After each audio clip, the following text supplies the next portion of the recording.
Hey, this is Robert Naini, your spray foam advisor. I want to talk to you a little bit about vapor retarders and the building code requirements for vapor retarders.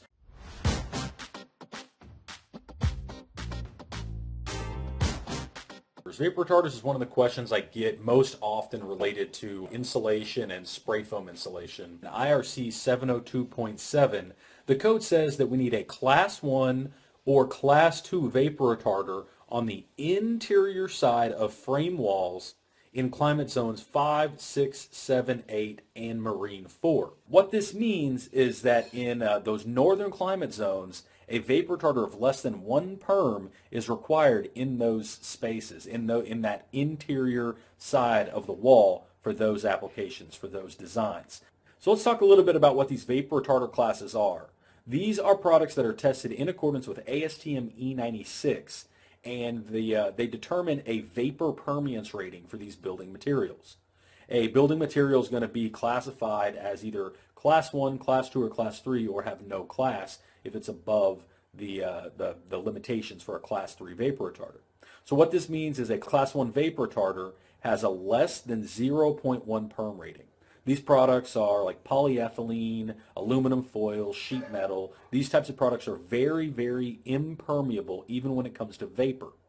A Class 2 vapor retarder is a product that has a less than 1 perm rating.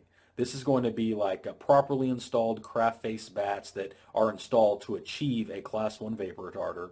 And then products like closed cell foam are probably what you experience as the most common less than 1 perm vapor retarder. Now you have to pay attention to the manufacturer, make sure you're installing the closed cell foam at the appropriate thicknesses to achieve a less than 1 perm barrier, but most of the products on the market, when they're above 1 1/4, 1 1/2, 2 inches thick, they're going to achieve a less than 1 perm rating. And then you have Class 3 vapor retarders. These are products that will achieve a less than 10 perm vapor permeance rating. This would include materials like latex and enamel-based paints on gypsum board and many open cell foams. When you look at open cell foams, they're often 20, 30, 40 perm inch ratings. And so when they're sprayed at 3, 4, 5, 6, 7, 8 inches thick, depending on the design, they're going to achieve less than 10 perm ratings more often than not at typical installed thicknesses. So oftentimes they are Class 3 vapor retarders at the thicknesses where they're installed in construction applications. Why does this matter? Well, we go back to what the code says. The code requires a less than 1 perm rating on the interior side of walls in climate zones 4A, 5, and higher. So this becomes critical to meet code compliance and actually make sure that you're designing and you're installing systems that are compliant with the building code overall, especially in your local jurisdiction. One way to think about this, the code says the interior side of the wall. I like to think about it as the interior side of the insulation, because really what you want to do is you want to keep the vapor from intruding into the insulation, going through the insulation, and finding a cold surface on the other side, on the cold side of the insulation to condense against. So as long as the vapor retarder is following the insulation or is on the warm side of the insulation, you're going to reduce the vapor drive enough that you're not likely to have condensation in that assembly. And that's really what the goal is. It's to mitigate and minimize the risk of condensation and moisture in the assembly that's being designed and installed. That's really the purpose for having a vapor retarder in a system. So when we talk about northern climates, we're going to want to make sure we have a less than 1 perm barrier on the inside of the insulation. Now, if we move the insulation in the wall assembly, if we have all continuous insulation on the outside, that becomes a critical factor. Now we can have the vapor retarder on the exterior as long as it's on the warm side of the insulation. If you're doing cavity insulation, then you're definitely going to want to have the vapor retarder on the interior side of the wall itself.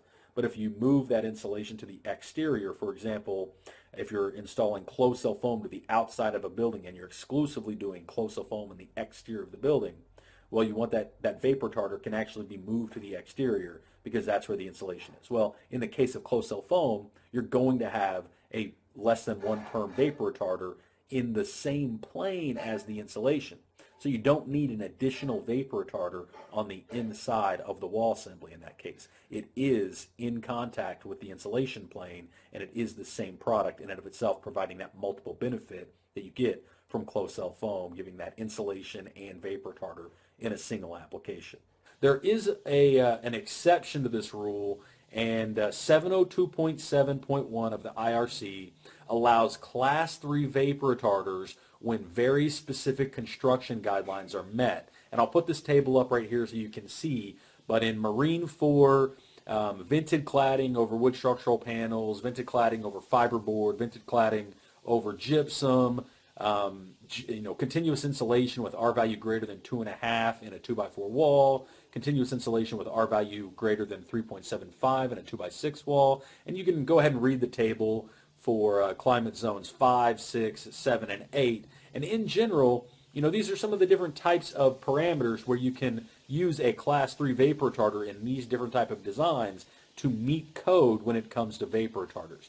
Now, what do they mean by vented cladding? Vented cladding is generally going to refer to some type of exterior system that has a designed vent space between the sheathing and the cladding itself. What are the most common types of vented cladding? We're talking about primarily masonry cladding of some type is going to have a drainage plane, right? Behind that cladding, that is a vented cladding system. Whether it's brick or stone or concrete panel or something like that, it's almost always going to have a drain plane, a designed drain plane there, making it a vented cladding system.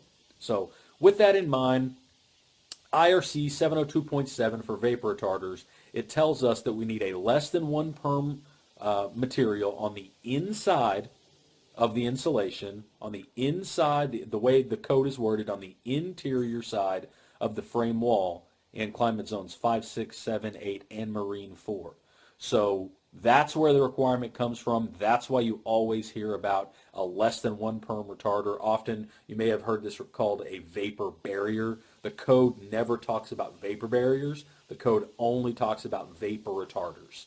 So this is where it comes from. This is where the requirement is in place. So if this applies to you in those northern climate zones, pay attention to this. It might be critical for how a wall assembly is designed, for how a wall assembly is constructed, and it may impact you as the insulation professional out there in the marketplace.